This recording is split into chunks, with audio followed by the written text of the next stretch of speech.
നിനക്ക് ഈ ഭൂമിയിൽ ഞെരുക്കങ്ങൾ ഉണ്ടാവും. ഞെരുക്കങ്ങൾ ഉണ്ടാവും. ഞാനിത് പറയുമ്പോൾ അനേകം ആഘോഷങ്ങളുടെ നടുവിലാണ് നമ്മൾ ഈ വചനം വായിച്ചുകൊണ്ടിരിക്കുന്നത്.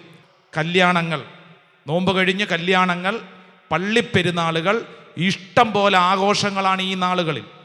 ഈ ആഘോഷങ്ങളുടെ നടുവിൽ ഈ വചനം നിന്റെ ചങ്കിനുള്ളിൽ നിനക്കുണ്ടായിരിക്കണം. കാരണം ഈ ആഘോഷങ്ങളുടെയൊക്കെ നടുവിൽ ഇങ്ങനെയൊന്നും ആഘോഷിക്കാൻ പറ്റാതെ ഒത്തിരി പേര് ഒത്തിരി വേദനിച്ച് ഒത്തിരി ഞെരുക്കത്തിൽ ജീവിക്കുന്നുണ്ട്. ആ ഞെരുക്കം വിശുദ്ധ ഗ്രന്ഥം പറയുകയാണ്, അത് നിന്റെ ജീവിതത്തിൽ ചില കാര്യങ്ങളിൽ ദൈവിക ഇടപെടലിന് വേണ്ടി നീ സ്വീകരിച്ചു കൊള്ളണം. ഒരു വീട്ടമ്മ ഇന്ന് രാവിലെ ഫോൺ വിളിച്ച് കരയുകയാണ്, അച്ഛാ 25 ദിവസങ്ങൾ എൻ്റെ ഭർത്താവ് മദ്യപിച്ചില്ല.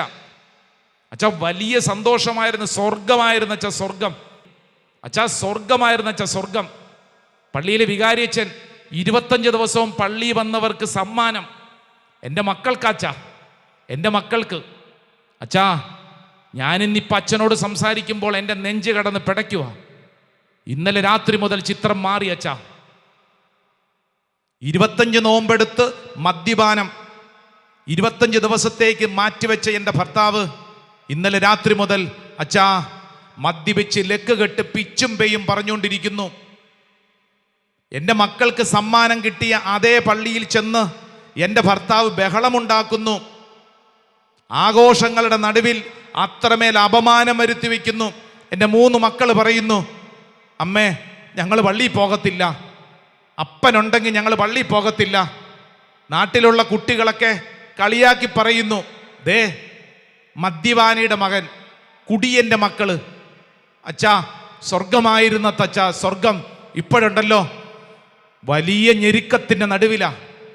എല്ലാവരും ആഘോഷിക്കുന്നു, പള്ളിപ്പെരുന്നാൾ, ന്യൂ ഇയർ, ക്രിസ്മസ്. അച്ഛാ ഇതൊന്നും ആഘോഷിക്കാൻ പറ്റുന്നില്ലെന്ന് വലിയ ഞെരുക്കം. ഞാനിത് പറയുമ്പോൾ ഒറ്റപ്പെട്ടൊരു സംഭവത്തെക്കുറിച്ച് ഓർമ്മപ്പെടുത്താനല്ല. ഈ ശുശ്രൂഷയിൽ പങ്കെടുക്കുന്ന അനേകർ കടന്നു പോകുന്ന അവസ്ഥ അത്ര വലിയ ഞെരുക്കത്തിൻ്റെ നടുവിലാണ്, അത്ര വലിയ ഭാരത്തിൻ്റെ നടുവിലാണ്.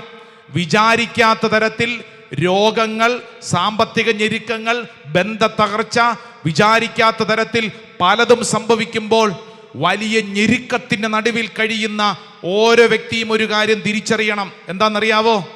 നിന്റെ ഞെരുക്കത്തെക്കുറിച്ച് കർത്താവ് നേരത്തെ നിന്നോട് പറഞ്ഞിട്ടുണ്ട്.